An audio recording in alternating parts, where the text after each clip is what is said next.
আজকেও পরীক্ষার ফিসের জন্য ম্যাডাম আমার অপমান করলো। আমি এত বড় হয়ে গেছি, আমার কি কোনো মান সম্মান নেই? আজকে ভাইয়ের সাথে বলি এর একটা কোনো ব্যবস্থা করব। প্রত্যেকদিন আর অপমান হতে ভাল লাগে না। সকাল থেকে বসে রয়েছি, একটা বেচা কিনা নেই। এত সুন্দর ঝাল টমেটো রসুন পেঁয়াজ নিয়ে আজকে মনে হয় আমার আর কিছু খাওয়া হবে না, চাইলেও কিনতে পারবো না। কিভাবে সংসার চলবে? আমার নিজের ক্ষেতের এত সুন্দর সুন্দর জিনিসপত্র, আল্লাহ তুমি তো রহমত করো। এই রমজান মাস, তারপরেও যদি বেচা কিনা না করতে পারি, কি হবে সংসার? যাই ভাইয়ের সাথে বলি এর একটা ব্যবস্থা করতে হবে। এই আসেন আসেন, ঝাল পেঁয়াজ রসুন নিয়ে যান। ভাইয়া, আমার স্কুলের পরীক্ষার ফিস দেওয়া লাগবে। তোর স্কুলে ফিস দেওয়া লাগবে তো? আমি কি ঘোড়ার ঘাস কাটবো? অত কিছু জানি না, আমার পরীক্ষার ফিস দেওয়া লাগবে।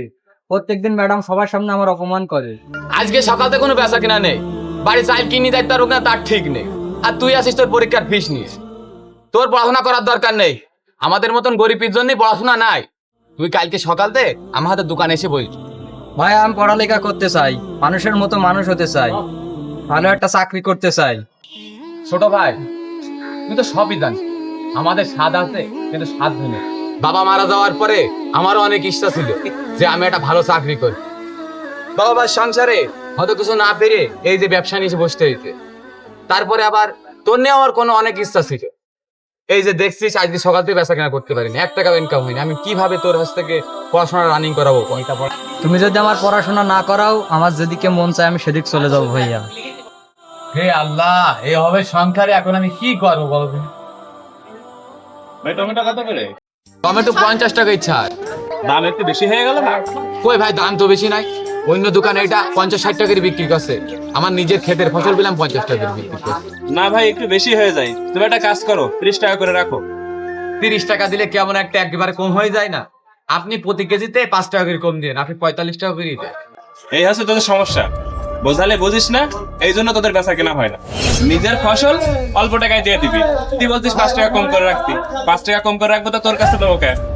স্যার, আপনাদের বুক পেট নেই, আমরা এত কষ্ট করে ফসল ফলাই, আপনারা তার ন্যায্য দাম দেন না। এই তোদের এত নীতিকতা কোন থেকে আসে? তুই কেবল বললি তোর নিজের ফসল তুই নিজে মাঠ থেকে তুলে নিয়ে আসিস, তো আমি যেটা দেবো তো সেটাই লাভ হবে। এত কথা বাড়াস কেন? স্যার, আপনাকে দেখে তো মনে হচ্ছে অনেক শিক্ষিত, আপনি মূর্খের মতন কথা বলেন কেন? এই যে টমেটোটা নিজের ক্ষেতের হলো, এটাতে ফলাতে কত সার পানি, নিজের শ্রম, কত টাকা লেগেছে আপনি জানেন? সবে ঠিক আছে মনি, তুই কি 30 টাকা হলে দিবি? স্যার, আপনার মুখের দিকে তাকিয়ে আমি আর 500 টাকা কম করতে পারি, আপনি 40 টাকাই দিয়ে। ওদের একটা বড় সমস্যা কি জানিস? ওরা কাঁচি ভিজে খাবি কিন্তু জনের দাম কমাবি না। হাত পাই না চা ঠা পাই বাবু আমার। এই তোর কাছে মাল লেবো না, তোর পাশে দোকান আছে, বেশ নিবো।